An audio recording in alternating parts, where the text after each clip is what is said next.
Salam, selamat malam sahabat terkasih. Malam hari ini, sebelum kita beristirahat, mari kita tenangkan hati. Kita lepaskan semua kekhawatiran. Kita letakkan semua beban yang kita bawa sepanjang hari. Dan kita kembali ke firman Tuhan. Firman hari ini adalah satu kalimat pendek, tetapi membawa kekuatan luar biasa untuk mengubah cara hidup kita. Mari kita membaca dari Matius 5 ayat 9. Berbahagialah orang yang membawa damai, karena mereka akan disebut anak-anak Allah.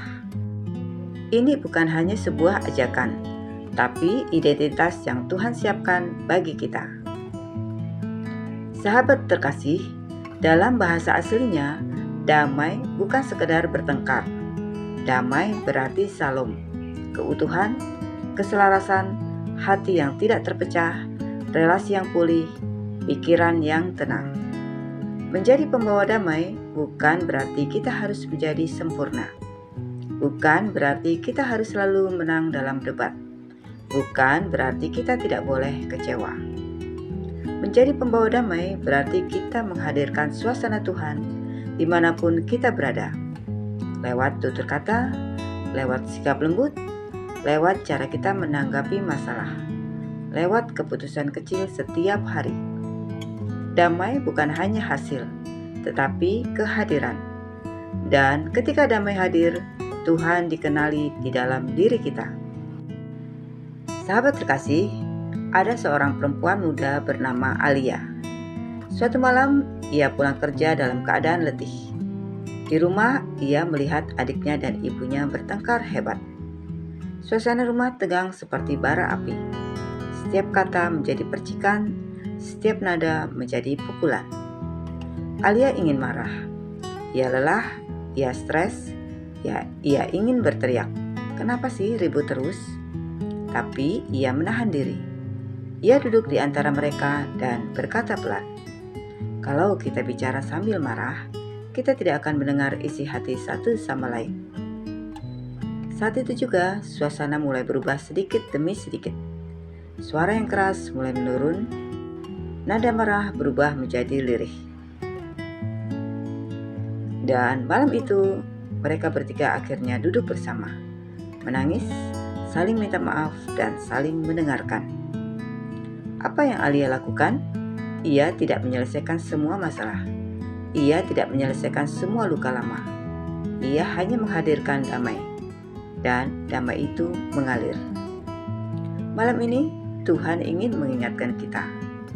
Terkadang pembawa damai bukan yang paling kuat, tetapi yang paling lembut hatinya. Sahabat terkasih, Tuhan Yesus berkata, karena mereka akan disebut anak-anak Allah. Ini bukan gelar sembarangan. Anak-anak Allah berarti kita membawa karakter Bapa kita. Kita mencerminkan hatinya. Kita bergerak seperti Dia. Kita menghadirkan suasana kerajaannya. Ketika kita membawa damai, kita mencerminkan cara Tuhan memulihkan. Kita menunjukkan kasih Tuhan yang tenang. Kita menjadi tanda bahwa Tuhan hadir melalui hidup kita. Terkadang dunia salah paham. Dunia mengira pembawa damai itu lemah. Padahal justru pembawa damai adalah pribadi yang paling kuat. Kuat menahan emosinya, kuat mengatur kata-kata, kuat tidak membalas luka dengan luka.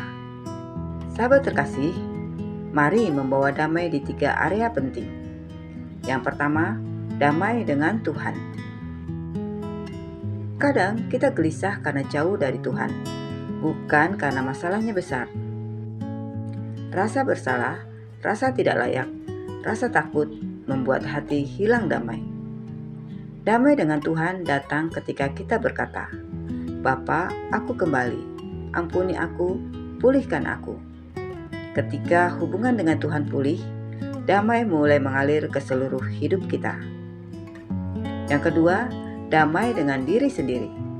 Ini yang paling sulit. Kadang kita marah pada diri sendiri. Kenapa aku gagal? Kenapa aku tidak seperti orang lain? Kenapa aku tidak kuat? Kenapa aku membuat kesalahan itu?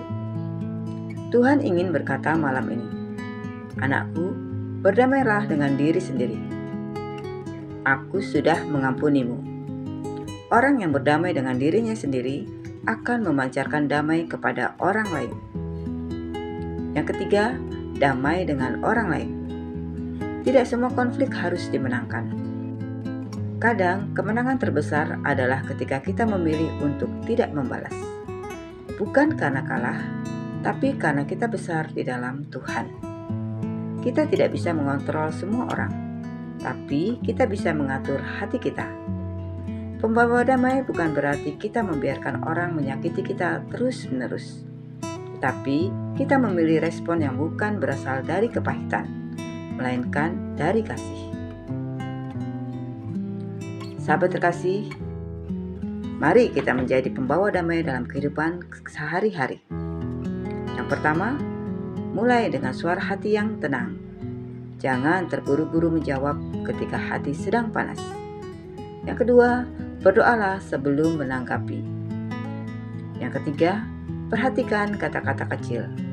Satu kata dapat memadamkan api. Satu kata juga dapat menyalakan konflik.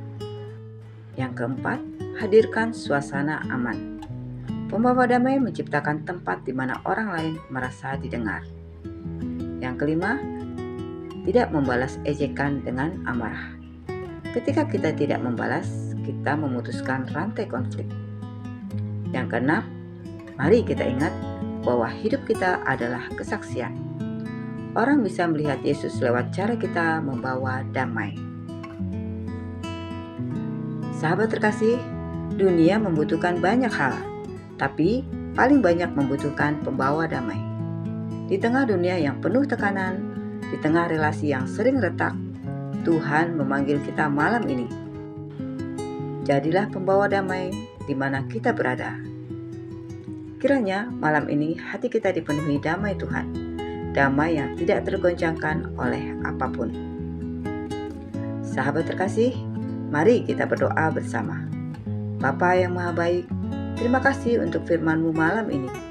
Ajari kami menjadi pribadi yang membawa damai. Lembutkan hati kami, juga pikiran kami.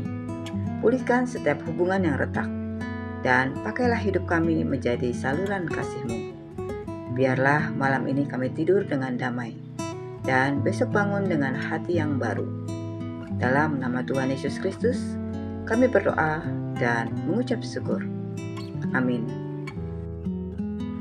Sahabat terkasih, terima kasih sudah bersama-sama dalam renungan malam ini. Jika firman Tuhan ini memberkatimu, jangan lupa untuk klik like, komen, share, dan subscribe ya, supaya semakin banyak orang dikuatkan oleh firman Tuhan. Sampai jumpa di renungan malam berikutnya. Selamat beristirahat. Tuhan Yesus memberkati.